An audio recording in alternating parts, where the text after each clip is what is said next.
Hello, this is RICKY, the Android guy.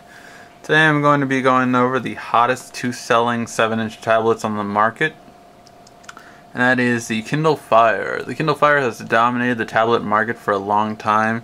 It is Best Buy's top seller. It actually still outsells every iPad on the market. The Samsung Galaxy Tab 2 7.0. The new very strong contender. Actually on Best Buy, it actually outsells the new iPad already. So very strong selling for just the first week. So we're going to take a look at these two and see which one is the new top 7-inch tablet, and it will probably be the best seller for the rest of the year. Alright, let's turn both of them on.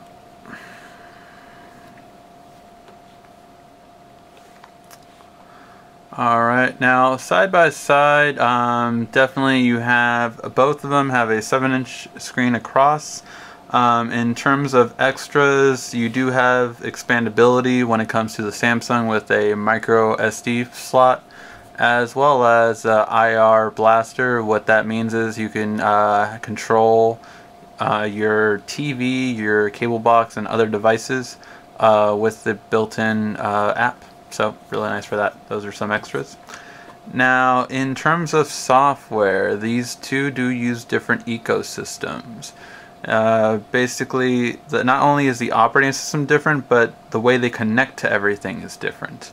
So for the Kindle Fire, you have Amazon's ecosystem, so everything is connected with Amazon. In terms of books, music, videos, docs, it's all in their cloud system. So for music, you have Amazon MP3. For video, you have Amazon Prime Instant Download. Docs, you don't have anything. I've explained that before. You don't really have docs. You can upload from your computer, but there's no easy way to do it, and it's just not practical. Apps, of course, you have Amazon's App Store, which is considerably smaller to the Play Store and has a lot less free apps, but it does have a free app every day. Although, as I explained that before, you can still have the Amazon App Store for your Galaxy Tab 2. So, in terms of ecosystem, most of the stuff you have on here you can actually get for the 7-inch Galaxy Tab. Whereas the Galaxy Tab has a much greater ecosystem. It has Google, which is ever expanding. It really is just going a lot faster. It has the quickest rising app store at over 450,000 apps available for it, and over 100,000 more free apps even compared to Apple's App Store. So definitely a much greater ecosystem, and you can have a lot more apps. Even with just example of things like e-readers. On e-readers you actually can have the Kindle, the Nook, Google Play Books, and Samsung's own Reader Hub.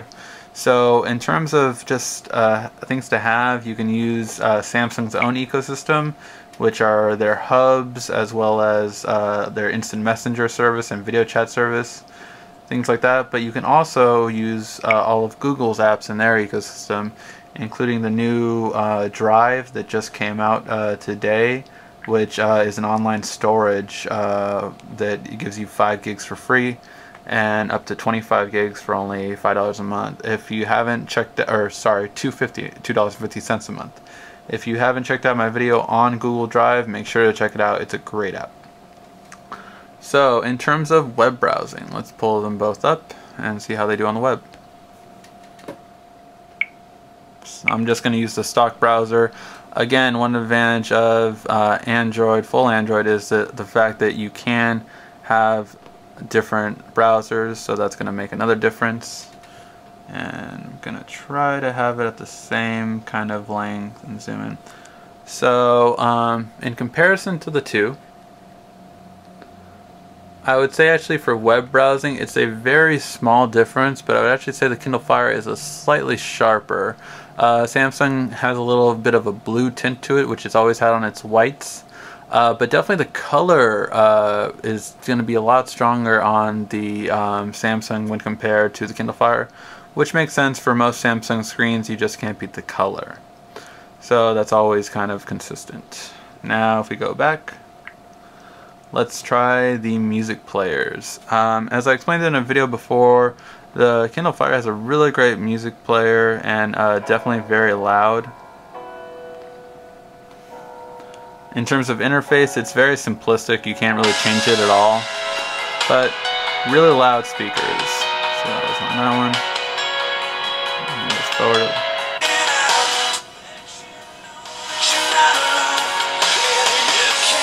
Okay. Now let's play that same song.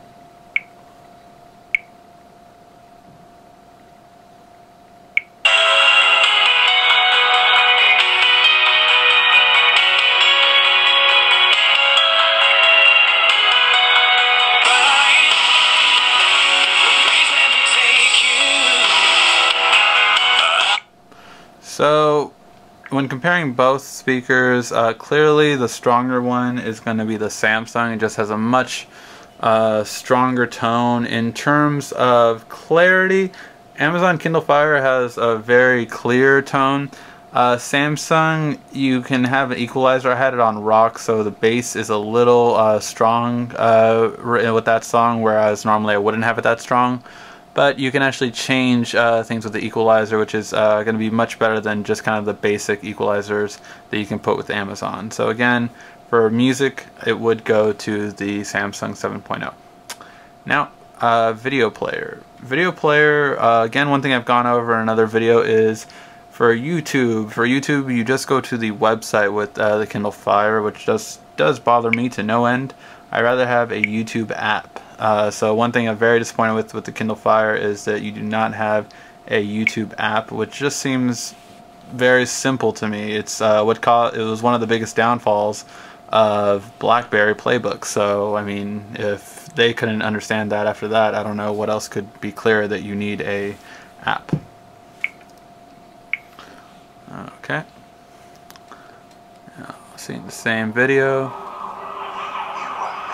You were made to be ruled. And seeing both of them, zoom in, and show you guys Every man for himself.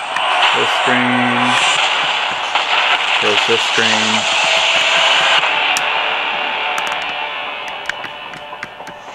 What do we do? It definitely is pretty clear that the Samsung is just going to be the much better one when it comes to watching movies. There was an idea Better color. to bring together. Better color and overall better experience, plus the fact that you can do a full 1080p playback, as some of you guys have asked me, is very good on it, and so it just plays really good. And this was just a YouTube video. Of course, you can do Netflix as well and things like that, so which will even kind of give a better look to it. But just even for a basic YouTube video, which is what most people will be using for watching most of their movies and, you know, daily routine, YouTube is really a big one, so that's the one I usually go with. In terms of camera, very simple. The Samsung has one, then the Kindle Fire doesn't. The reason why cameras are important, the back one isn't anything too special. I mean, nice if you need to take a quick snapshot, but other than that, it doesn't have things like autofocus to a certain degree, unlike the Plus version that was $299. So definitely not the best camera ever, but what the main status is that it has a front camera.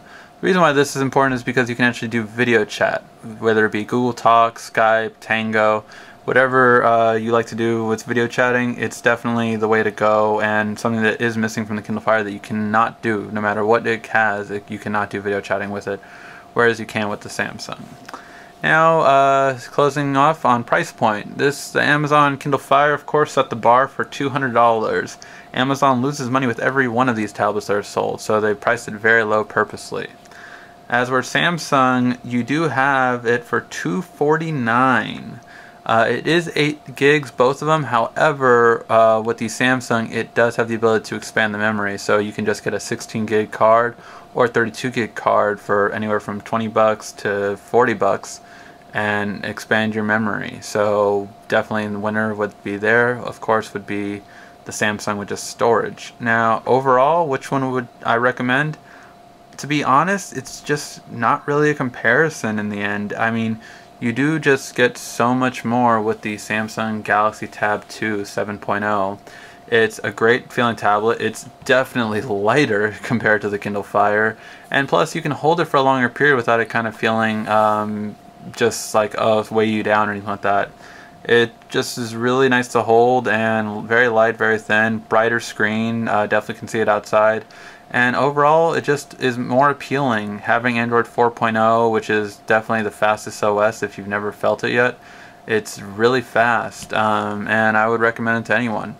So the new top one would definitely be the Samsung Galaxy Tab 2 7.0. You guys have any further questions about them or how they compare? Definitely feel free to ask. This has been RICKY, the Android Guy.